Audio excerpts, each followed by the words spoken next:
सोलापूरच्या अक्कलकोटमध्ये संभाजी ब्रिगेडचे प्रदेशाध्यक्ष प्रवीण गायकवाड यांच्यावरील शाई हल्ल्याच्या निषेधार्थ वंचित बहुजन आघाडी रस्त्यावर उतरून आंदोलन केलंय। या प्रकरणातील मुख्य आरोपी दीपक काटे यांच्यावर जामीनपात्र गुन्हा दाखल झाल्याने कार्यकर्त्यांनी तीव्र संताप व्यक्त केला आहे। काटे आणि त्यांच्या सहकाऱ्यांवर कठोर गुन्हे दाखल व्हावेत यासाठी वंचितने अक्कलकोट पोलीस ठाण्यात निवेदन देत निषेधार्थ आंदोलकांनी जोरदार घोषणाबाजी केली।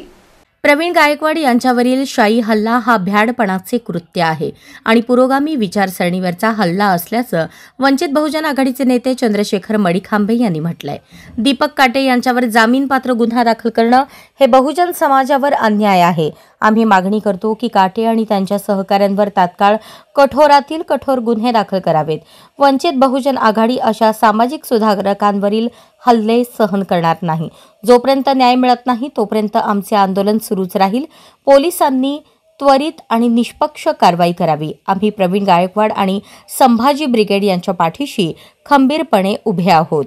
अक्कलकोटच्या एका कार्यक्रमाच्या निमित्ताने संभाजी ब्रिगेडचे प्रदेशाध्यक्ष सन्माननीय प्रवीणदादा गायकवाड उपस्थित असताना त्यांच्यावर जो भ्याड हल्ला झाला, त्यांना मारहाण करण्यात आली। या घटनेचा सोलापूर शहर व जिल्हा अक्कलकोट शहर व तालुक्याच्या वतीने प्रथमतः जाहीर निषेध करतो आम्ही।